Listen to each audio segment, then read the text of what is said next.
Responsabilidade do condomínio em caso de falência da empresa terceirizada.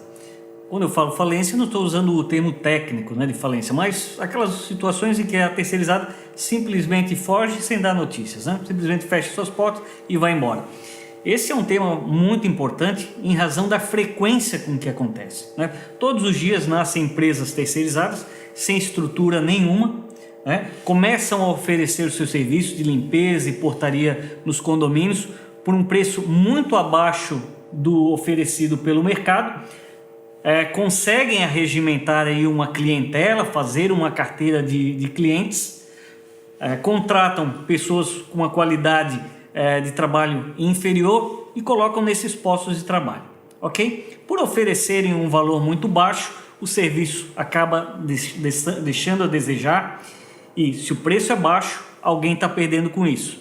E com certeza não é a empresa terceirizada, tá certo? Muitas delas deixam de recolher INSS, FGTS, Vale Transporte, Vale Alimentação, ou seja, não pagam as verbas trabalhistas, pagam apenas o salário para poder encaixar naquele orçamento baixo que elas apresentam. E para o condomínio aparenta ser uma proposta maravilhosa, ou seja, quando surge uma empresa com orçamento baixo, se tem o ônus de preço baixo, o bônus, aliás, de um preço baixo, muito próximo àquele que ele pagaria por uma contratação direta de funcionários e, ao mesmo tempo, o bônus de uma terceirizada. Ou seja, a partir do momento em que eu não ficar contente com esse ou aquele funcionário, eu simplesmente peço para substituir. Ou seja, essa é a maravilha da empresa terceirizada. Não gostei desse zelador, me traga outro. E aí eu vou substituindo e vai acontecendo uma rotatividade dentro do condomínio. Ocorre que essas empresas, por apresentarem um preço muito baixo, acabam não pagando as verbas e não tem sequer uma gordura para queimar. Perdendo os postos que ela havia conseguido, surge o que? A necessidade de rescindir o contrato daqueles empregados que haviam sido contratados. E aí falta dinheiro. Faltando dinheiro, o que essas empresas fazem? Simplesmente fecham as portas e dão no pé, deixando a conta para o condomínio pagar. Alguém vai pagar. E como eu disse, o condomínio. A súmula 331 do TST, ela estabelece essa responsabilidade. Ela diz, olha, se a empresa terceirizada, em linhas gerais, não pagar, você, tomador de serviço, vai pagar de forma subsidiária. Mas como essas empresas nunca têm patrimônio, os sócios já se prepararam para o golpe, que também não tem patrimônio, realmente acaba sobrando para o condomínio. E acaba acontecendo aquilo, por analogia, aquela brincadeira, como naquela brincadeira da batata quente. Ou seja, aquelas crianças ficam em círculo, e fica uma batata passando em mão em mão. Quando a música para, alguém fala para, aquela criança que ficou com a batata por último, acaba sendo penalizada. É mais ou menos isso que acontece. Por onde o empregado passou, por onde o empregado passou prestando o seu serviço, esse condomínio que recebeu esse serviço vai ser chamado a responder pelos débitos que não foram pagos naquela época.